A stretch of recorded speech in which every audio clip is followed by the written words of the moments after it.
This is ContactTalkRadio.com. Consciousness in action. And you are taking action into your consciousness by tuning into Contact Talk Radio. And on TuneIn.com, Ping.fm, and UpSnap Mobile. Contact Talk Radio. Welcome to Transformations with Tara Sutphen. Tara Sutphen is the author of Blame It on Your Past Lives, Soul Agreements, and The Abenda Chronicles. Grammy-nominated audios, videos, and MP3 series. You can find these MP3 series now at tarainsight.com.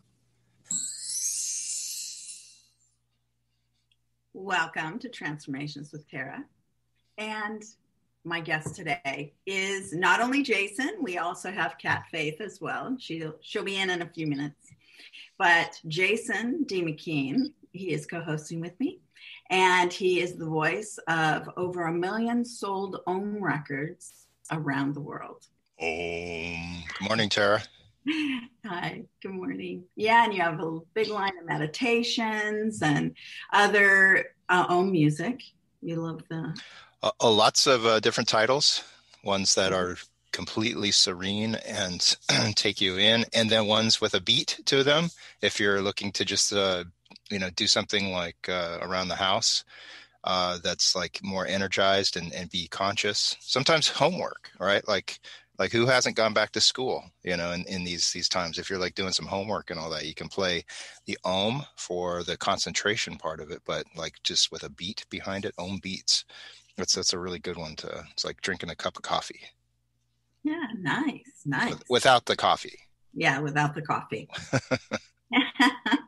Yeah, well, and do you have anything upcoming? Yes, I do. Hi. Yes, I do. And we have Kat with us.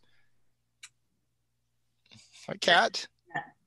She's still working. She's still getting her stuff together. Yeah, so I've got classes that I do ongoing, and also I have some sessions with the Japanese community coming up, and those are done through a translator.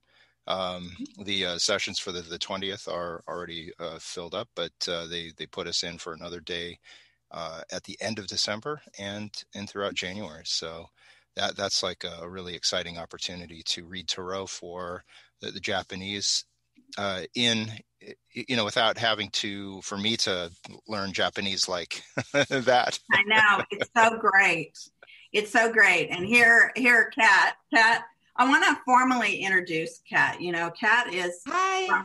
Hi. It's so great to see you. Hi, Kat. And so she's formerly from Romania. She's been traveling the world, and she's right now in Toulouse. Hi, Jason. I said Toulouse, but actually in Toulouse. And I didn't put the M on advertising. So where's Toulouse? It's Toulouse. Yeah, so she's been doing seminars down there. Well, and actually, yes, can you hear me? Are you going in and out a little bit? No, actually, I'm in Baja. Oh, you're in Baja right now. Can you hear me, Tara? Yes. We can hear you. Can you hear us? Yes, you lost track of me. I've lost track of you. Yes, I can hear you well. Okay. So are you going to stay in Baja for a while? I think I will be here over the holidays to spend Christmas and New Year's in nature camping. Oh, nice. So, it's a good Yeah. So tell us about the new project that you've been working on, because, it's not like holiday upbeat, but, we've had this 2020 year, and we need to kind of go to an end so that we can begin. So that's what you're basically saying, is that we need to stop some things so that we can actually fully live. Correct? Yeah, exactly. And I would like to just share a little bit about my background and my story and how I ended up actually creating this project and working with this energy. So I come from Romania, and I was very lucky to grow up in a family where I was encouraged to tap into the unseen. And my mother also trained into shamanic studies. So from a young age, she opened these doors of knowledge for me. And I remember exactly the day when the energy of death came to my life. I think I was around 2 or 3, and my grandfather passed away. He had diabetes. And I think my grandmother just didn't know what to say. She told me that he went away. So for me, this away state carried out for a few years, and I kept on, not a few years, but I think for quite a long time, I kept on asking where he is and what's going on. And then my mother actually explained to me the fact that we're dying, and I became fascinated with this energy, and I wanted to understand more what happens after we die and where we go. And ever since from a young age, I would study and read about where the soul would go. Some of my favorite authors are, for instance, Newton, who is great in regression, and he's the one who cleared a lot of questions that I had around what happens in the transition time. And Newton, for instance, he discovered this little place in between lives. So he used to guide people into regression into past lives or childhood to release trauma. But in one session, by mistake, he guided someone in between lives. And then he started documenting and creating these case studies based on, 200 people who were all under hypnosis, telling the same things. So they were giving a lot of information about what was happening beyond the veil. And I started believing in afterlife. My mom cultivated this idea for me as well. And then we both started our training in shamanism and also in conscious dying. So we learned about how the soul leaves the body, and that this is just a moment of transition. And in our training, we learned actually 2 things that were key. One was how to use the energy of death to our own advantage, and how if we befriend this energy that is reflected in all the cycles of the earth, in the seasons, in all the transitions, like our cells die daily. We regenerate at very fast levels. Our ideas change very quickly. So we can say that our ideas and our beliefs also die. We're not the same person as we were the day before. So if we manage to befriend this energy of death and understand it as change and use it to our own benefit, there is a great magic that can happen. And the second thing that we learned in our conscious dying training was actually how to guide someone out of the body, how to perform the rituals, how to hold space for someone who is leaving, also for the family, but also for the person who is actually going away. So we learn how to use this energy for our personal use and to help others also. And through our training, we had to go through this process. It's almost like a death constellation. Tara, you're very familiar with constellations, right? Jason, probably you too.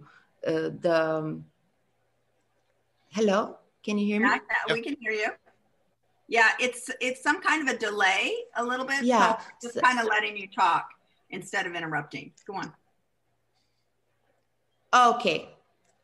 Okay, so in our training, we had to go through this process that was almost like a death constellation.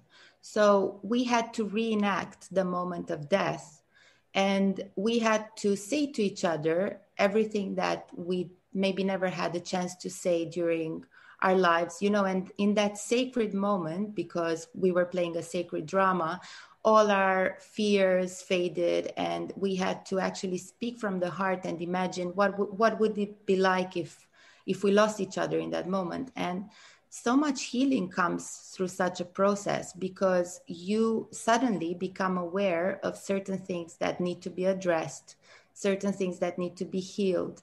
And there's a lot of healing energy behind this process. And with my mom, we went through this maybe 8 years in a row. And then eventually she got ill. She had cancer. And I became her shaman, and I led her out of the body. And imagine, it was such a sacred moment because we both knew exactly what was going on. We both knew the stages, and it was we were prepared because we understood this energy. We had done the work, and instead of having a lot of suffering and not understanding what's happening, we were in such a space of love and acceptance, growth. Our relationship shifted so much towards the end, and it brought a lot of healing into our entire family. And actually, my mother's last 2 years were the most happy years of her life. She lived in such a happy energy, and she lived fully, because when you have the concept of death very close to you, and when you connect to this energy, you manage to connect to life more. Okay. So yeah. With 2020, with, everybody feeling, that they're tired of it. They feel like they need to come to an end to begin again, and not to dissolve everything that they've worked for or everything that they've learned, because I think that, it's a progressive step. It's not a chaotic drama where you take everything down to nothing. You bring it up, not down, So the thing is that how do you feel that we could process where we're in that some kind of a death process where we begin to actually kind of leave behind the blocks or the chaos? Well, I thank you for this question. I think it's very timely because, in my opinion, this whole situation that we're going through, that we call COVID, is actually a huge transition rite.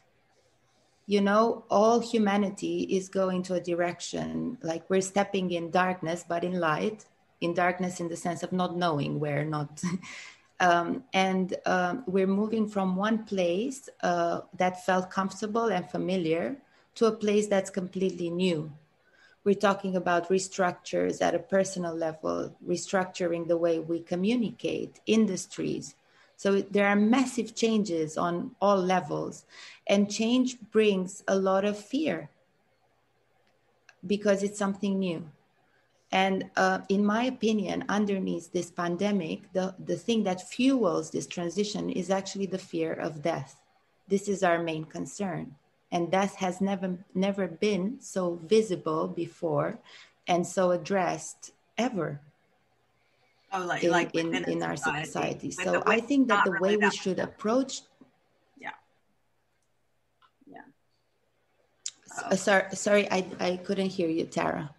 Well, I mean, in this, at this time, because I know that, people have dealt with a lot of different times where they've felt like we were going to have to change in some way as of, Y2K or 2001, there's a lot of fear in, and through the ages, there's been a lot of fear. It's the age of Pisces. There was so much fear, that's what it brought to, a silence, all the Reformation that happened, the artistry, but sometimes it was being lost in the wilderness, really, to whereas, the age of Aquarius will come and, it's all more about brotherhood. It will be the future, and technology will take off like it has been, but it will, it still is a lot about creating people, the best in people, not the worst. So that's what I think will come. Yeah, exactly. And, I think if we approach this as a transition, right, there's this stage in between, in between being single and being married, or being alive or being dead, or being I don't know, you're being a mother and having the mother role, and then your children living away from school. And the stage in between being one thing or the other is called liminality. And I think this is where we are now, in a place where the energy is not quite formed, and in a place where we're kind of navigating to something completely new. And we're in this place of like reforming and mulching. And I think the best way to approach this, or how I felt this whole year has helped me shift a lot, is to use this energy to actually transform things that need to be transformed within yourself, and to use this energy of this global change to do your work on a personal level. And I think it's happening very organically also. People are much more connected to themselves. They have their own rituals. You know, when things pause a little bit, there's more time for hearing God in a way, and for connecting to yourself, and for looking at our families and our structures, and just like pausing and understanding what's going on. In my client sessions this last year, the main themes that came up, like the root was the fear, but this fear helped highlight and heal a lot of things, like healing relationships, things that were postponed a lot in family dynamics or on a personal level. So it was really beautiful to see how this energy of pausing a little bit and moving to the unknown can help really clear the space around you. And the things that I've noticed, and the most common themes, were healing relationships, as people had to be closer in their families, then shifting regrets, because naturally, like I had these thoughts also. I was like, I wish I would have done something before, or because there was this pressure of time and of maybe being locked down. So a lot of regrets came up, and people managed to shift this energy of regret into action. So many people started focusing on the projects that were really close to their heart, and creating magic around, and maybe birthing hobbies that they haven't connected to in years. Yeah, and I think that this energy can be used in these ways. And this is, you asked me in the beginning about the program that I created, and this is what I wanted to highlight. I think this energy of fear of death and death can be used in a can be used and befriended, and it can bring lots of gifts into life.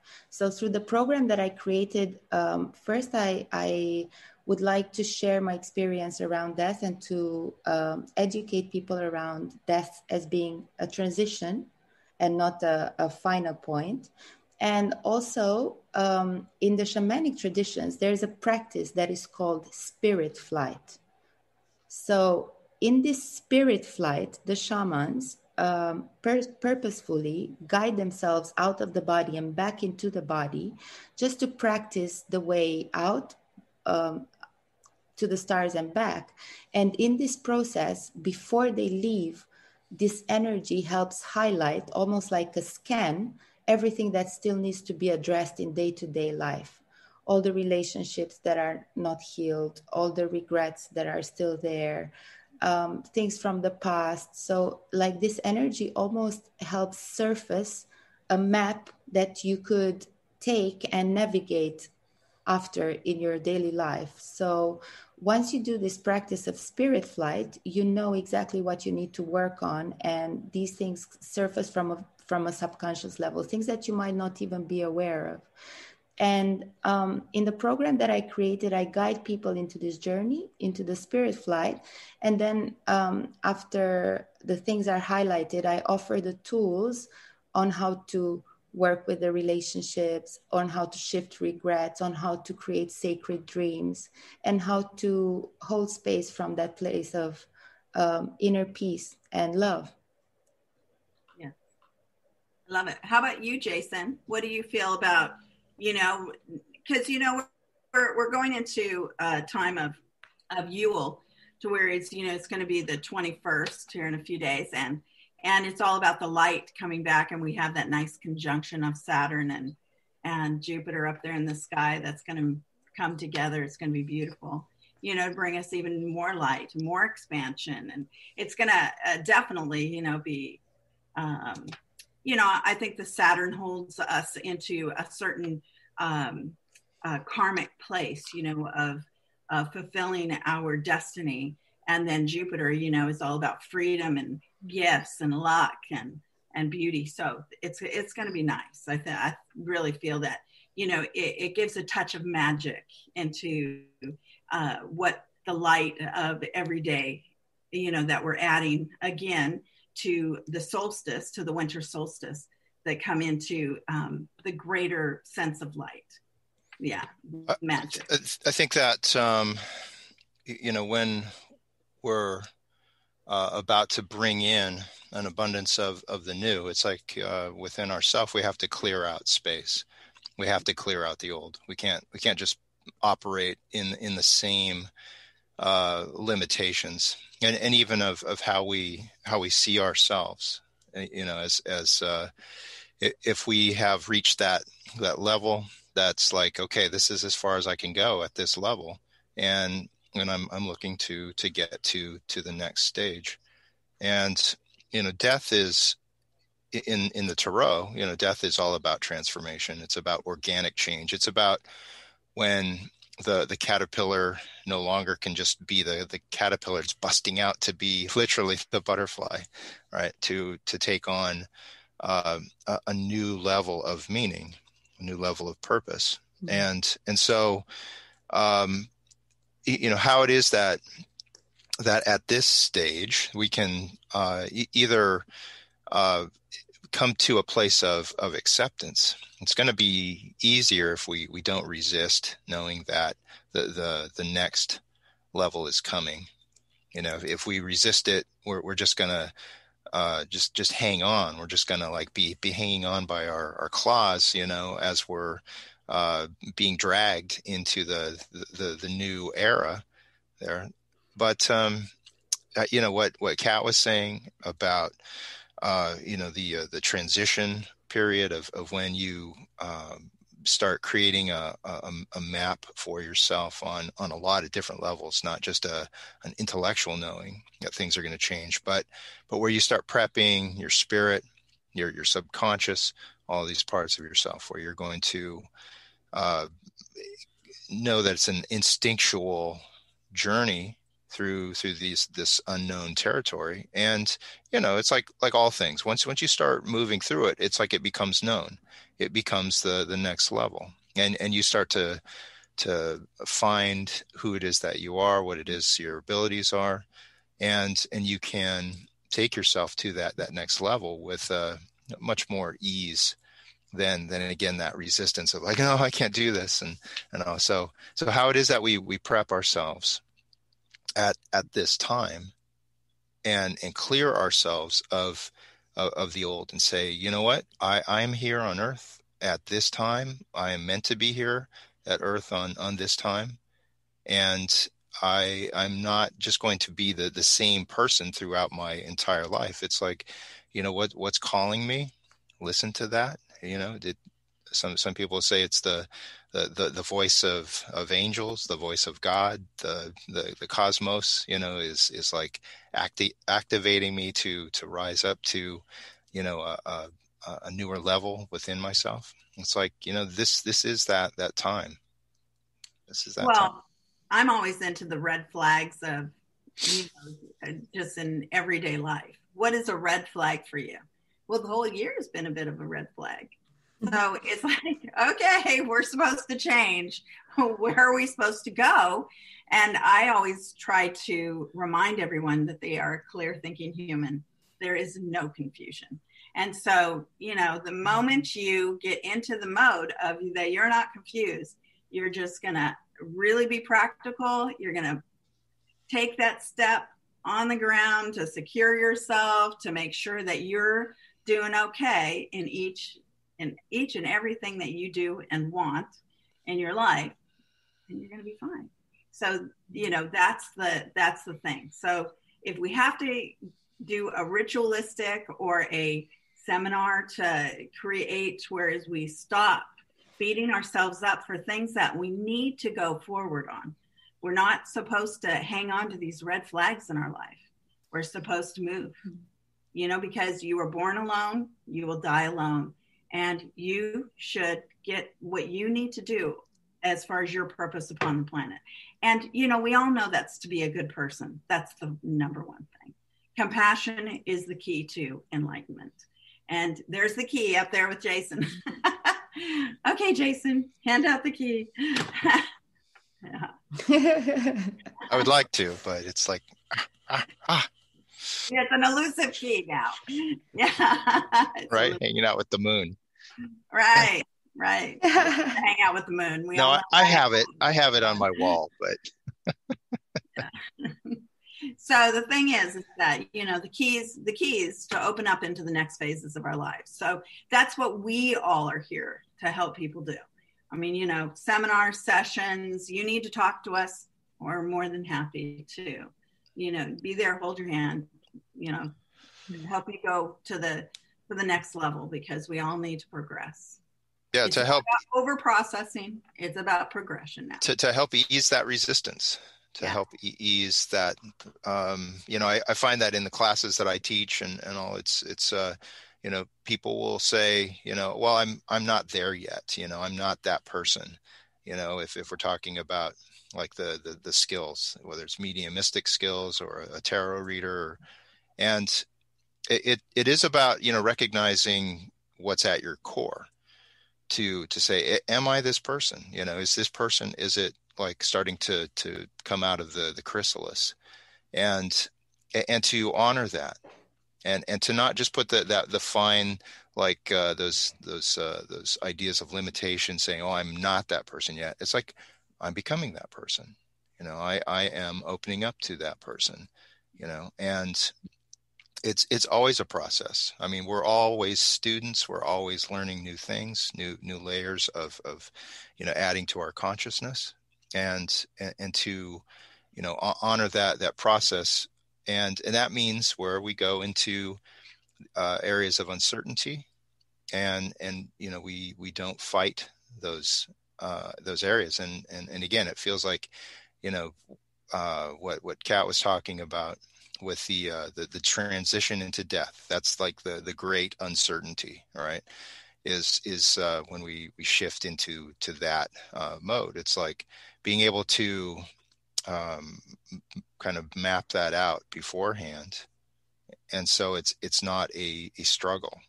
It's not something that we fear. Mm-hmm. Mm-hmm. As you were saying, Jason, earlier, I think to be able to fully embrace the light and our true potential, and to remember who we are, and to remember the gifts we hold and everything, it's really, really important to be able to let go of the old stories that we're carrying. And these are also like mini deaths, the death of the old self, the death of the person who wasn't able to do something or who wasn't courageous enough.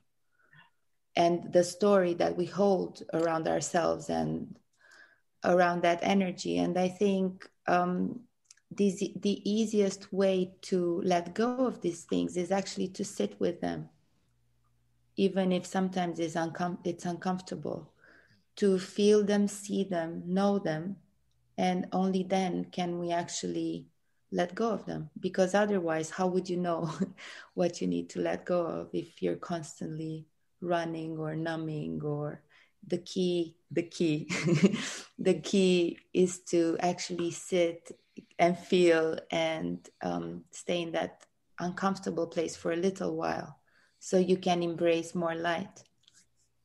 Yeah, and that's the key right there, is to embrace the light, because you can't stay in that dark space. I mean, even though these are the dark days, because the earth is, on the northern side, I have so many New Zealand clients, they're going into summer as we go into winter. And the thing is that, as we go into the dark days, it is embracing this deep within us into the core of our being to recognize what we need to really release and let go. No more kidding ourselves about things. We have to get brave. It's just like you were saying, that courage, because there's so many people in life that you wish they would have done something. Movies where you see things that are done wrong, and you identify. It's like, don't be that in that place. Go ahead and it's not about getting persnickety either, or mouthy, or having to be rude. I think it's really deep within you to release even whoever makes you uncomfortable, whatever is an upset or in any way, just move away from it, because shamanically it's telling you to move away. Move away, handle it if you have to handle something, but move away personally. Like you were saying, Tara, it's like the compassion, kindness. These are parts of our enlightenment that are sometimes the hardest things to achieve. And bravery, courage. Courage is being afraid and acting anyway.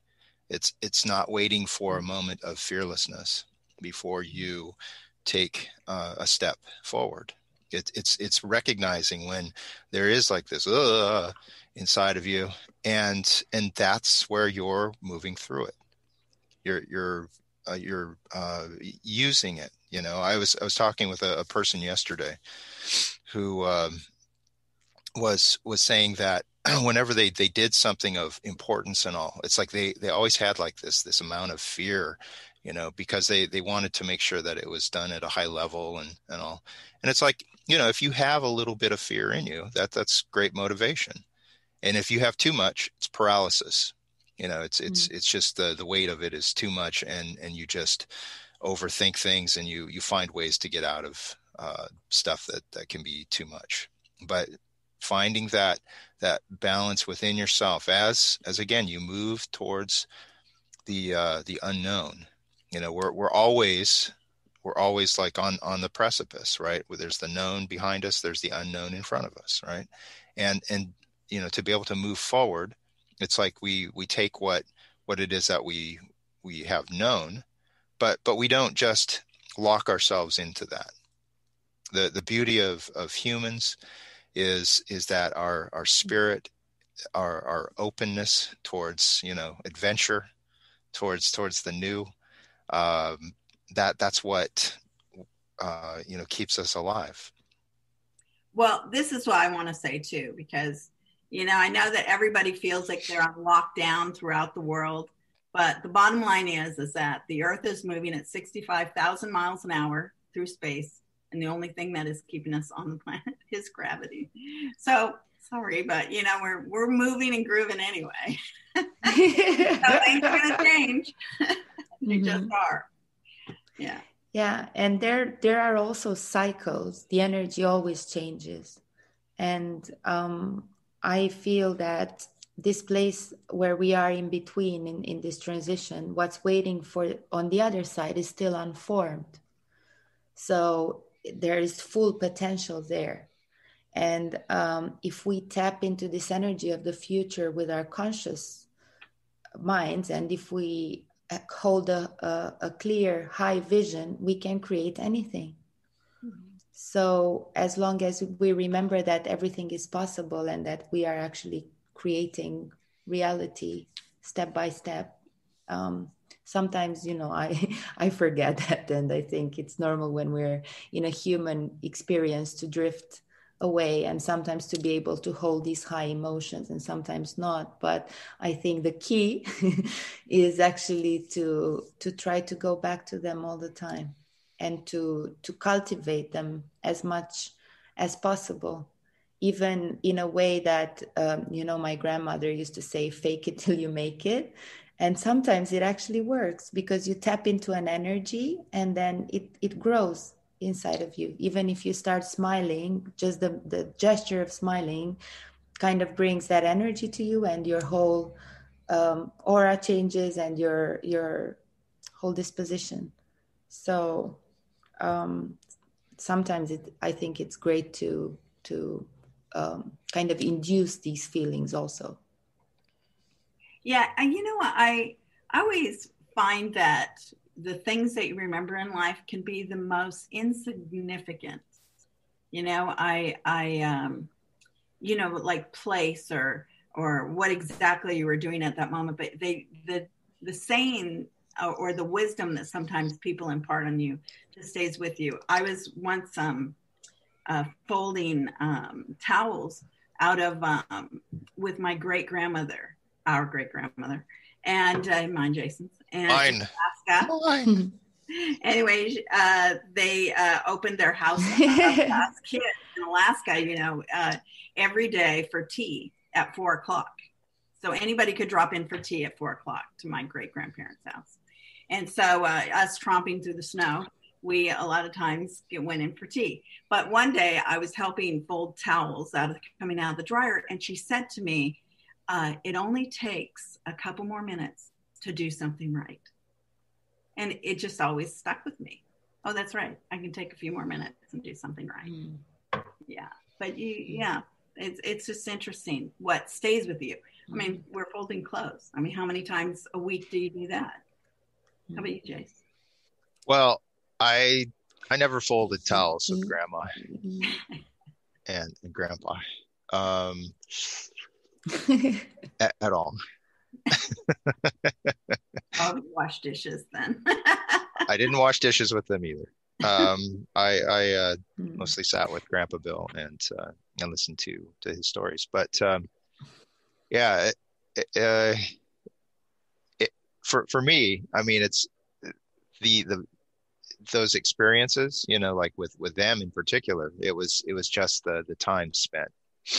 You know, it was just the, you know, sitting down with them, having tea, and the fact that we could like just talk, you know, just you know, to create this wonderful bridge between, you know, the memories of the past that they would love to talk about, and just being this open receptor, you know, to like hearing these stories, and not like saying, oh, you know, God, I wish I was playing with my friends somewhere, but, you know, just being really interested. Yeah. I mean, that I feel is like a really great gift. And, you know, it does inform either who I am today, or it's because that's just who I am. That's why, you know, I'm a listener. I'm someone who connects with people and looks to, you know, help open up lives, you know, in that regard. Yeah, I mean, that's the wisdom that I get from that. What about you, Kat? Well, I was actually thinking that I really resonate with what you said, Tara, because there are certain moments in life when you hear a sentence and it pierces through you like a huge aha moment, like a piece of wisdom that you carry with you throughout years and years, and you remember that specific moment and that specific conversation that might be something as simple as folding towels. So I do have some of those very precious moments and pieces of awareness. And while you were saying this story, I was actually wondering how they actually, like, what's the bridge, and is it you that's more receptive in that moment? Is it the other person who's allowed to share this piece of wisdom? But I feel they're almost like transmissions, you know, like you hear these sentences like highlighted in a way that you've never heard them before, and you integrate them fully. So these are like the aha moments, but it's just interesting to think how they're bridged in your awareness. I've never thought of it before. Yeah. And, you know, I believe in a lot of activation. So activating your voice to say the right thing at the right time, activating being in the right place at the right time. And, you know, it's interesting because, you know, I've coined a lot of phrases, you know, rejection is your protection. You know, that was with my teen class. 2006, and it seemed to go throughout the world, because that was, that was because I had all those stepkids, and, I'd see all these breakups, and then, I had this teen class, and they were teenagers. They were hurting when somebody was mean to them. So it was like, rejection is your protection. And the shamanic flags, move away from, you're given a sign. Know the sign. Sign is that you don't have to stay in that suffering. You can actually you're moving to something else. Yeah. So take the sign. Don't stay in the suffering. Yeah. So, yeah, no, I love it too. I love when people tell me things all the time. Yeah. You had some impact on me too. So I remember a very strong sentence that you said. I don't know if you're even, like one time in Mallorca, you looked at me and we were talking about something, and you just said, it's your choice. And that just stayed with me, Yeah, I had a few aha moments from you for sure. Oh, so I said it's your choice. And so now you always think it's your choice. I like that. Yeah. Yeah, in that specific moment, it really unlocked me. Yeah, I know. Well, and the thing is that you do that too, because I'm with you. When I'm with you, you activated me without even knowing. Right. Well, and I feel that you do that too. Jason does that too, but you really do that when like we became a team in Mallorca. Everybody should know when we were in Mallorca doing a seminar, we decided that Kat would help them release the blocks, and then I would rebuild them with hypnotherapy and, my psychic ability. So that's what we did together as a team. And boy, has that group, they really have gone forward very nicely. A lot of people really nicely. It was satisfying work, I felt. Good and satisfying work. Yeah, that was such a beautiful. It was. Yeah, we had a great time. Yeah, look at you. See, because it also brought you into the Americas, and again, as you were at Hippocrates in Florida before that, and then you went back to Europe, and now you're in Mexico. But we did that seminar in March. Yeah. And then Jason and I did the shaman retreat. You just missed that one. But we did the Shaman Summit in Sedona, which was incredible. And you definitely have to come up to one of them. Yeah, I'm so... Yeah, and I have a really good surprise. I saw you guys right before. Someone right now. Yeah. That's right. You were there right before. Right. So I wanted to ask Kat something about, with this transition, with this transformation of this last year, 2020, as far as in the self-help or the new consciousness movement as a whole, do you see it, how it changes? Do you see how if it grows, if more people are interested in transformation upcoming? What is your vision on that? I feel that more and more people are going back to themselves, and I think that in this space, we rarely have time to pause.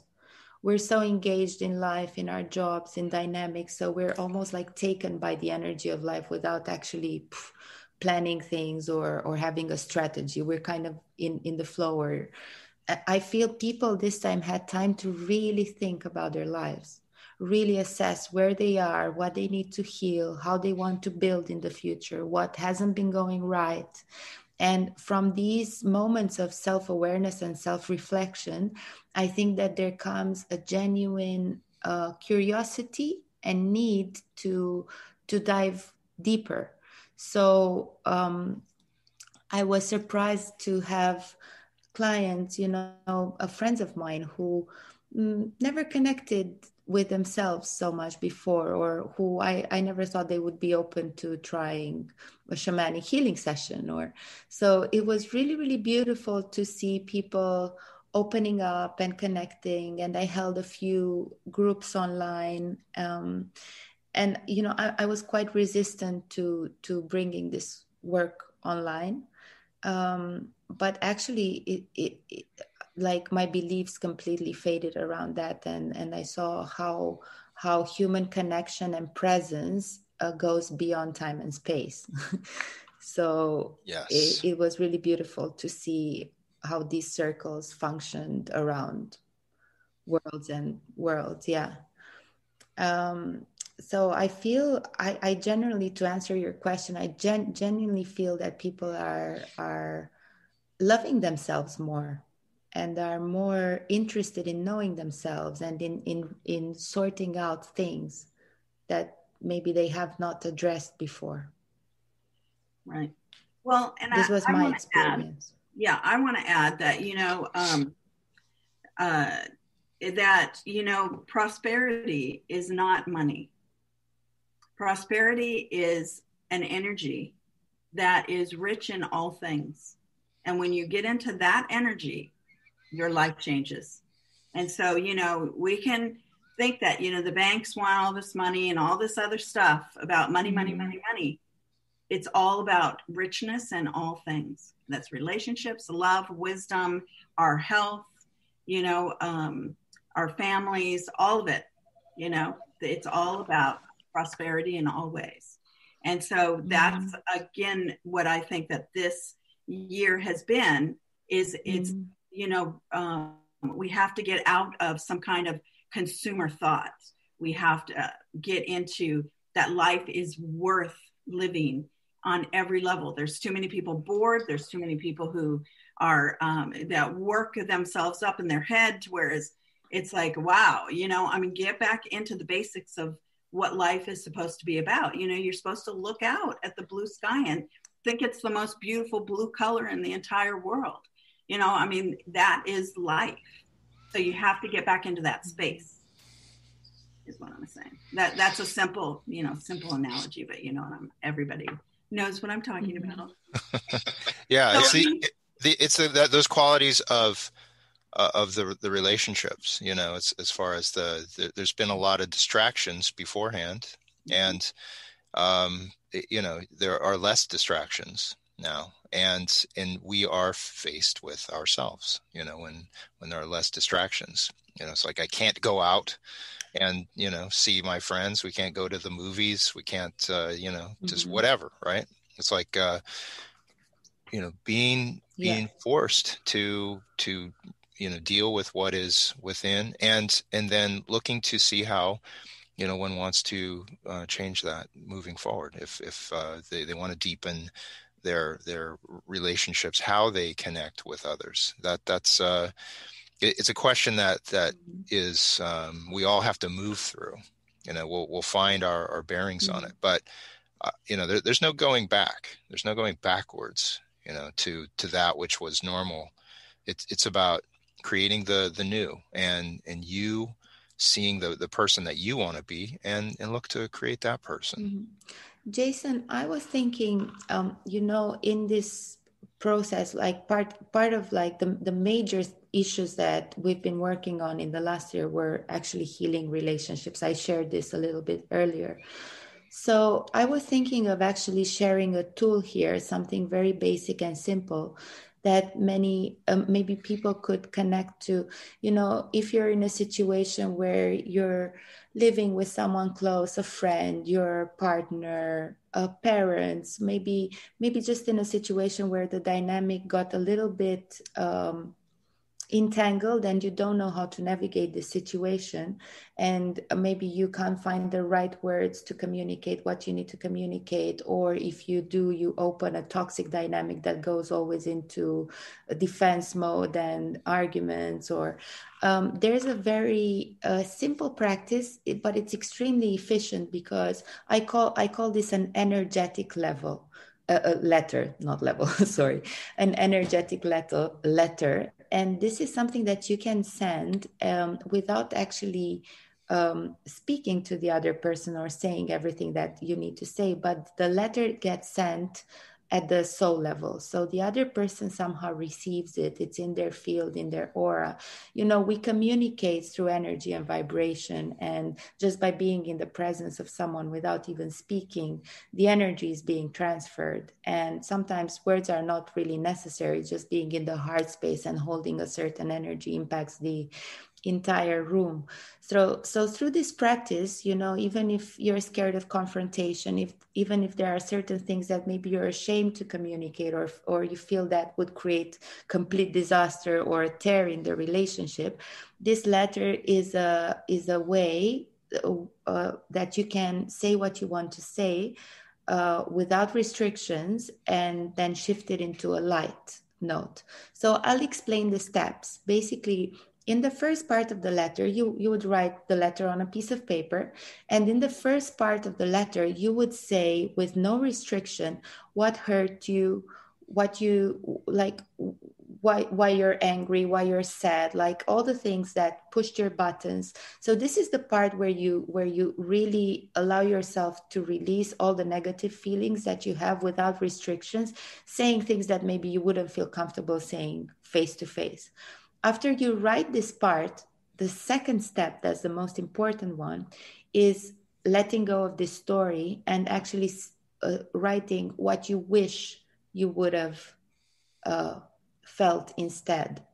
I wish we would have communicated. I wish I was heard. I wish you respected my space. And just like re-envisioning the relationship from an ideal point of view. And there's no limit to what you can dream here or ask for or envision. And after you give it this healed version, you would say, I wish I felt loved, connected, or whatever comes out of this part. So you translate this to feelings, to how you actually wish you would have felt. I just want to. Yeah. And, you know, sometimes through this process, people actually just end up, yeah. So well, we're going to start going on our countdown. So I want to make sure that go on, Tara. Sorry. Yeah, that we say your website. Yeah, cat-faith.com. That's how they can get you? Yeah. Cat and I can .com. Yes, and I can actually send these I can actually send these energetic letters. I have a template, so if anyone needs them or wants them, you can write to me there. Okay. It's www.cat-faith.com. Okay, good. How about you, Jason? I am at jasondmckean.com, JASONDMCKEAN.com. And on Facebook, I do a Facebook Live every day, a tarot meditation moment, and lots of podcasts. And, so check me out. Yeah, and he's doing Japanese translations too for sessions. And I'm not doing the translations. I'm speaking in English, and those words are translated into Japanese for the sessions. For the mostly everyone's in Japan. I am TaraInsight.com, TaraInsight.com. Hey, everybody, have an amazing Yule, which is December 21st, and we have that amazing conjunction coming on. Yeah, Jupiter and Saturn coming together to create a big, beautiful star in the sky. And so pray on it, light a candle, be at one with, knowing that the light is coming even brighter and more beautiful. And have a merry, beautiful Christmas. And hopefully we'll get to talk to you upcoming in the new year. So thank you, Kat, for being on the show. Yeah, thank you, Kat. Thank you so much. Thanks for having me, guys. Kat. And you too, Jason. Love you too. Love you, everyone. Blessings.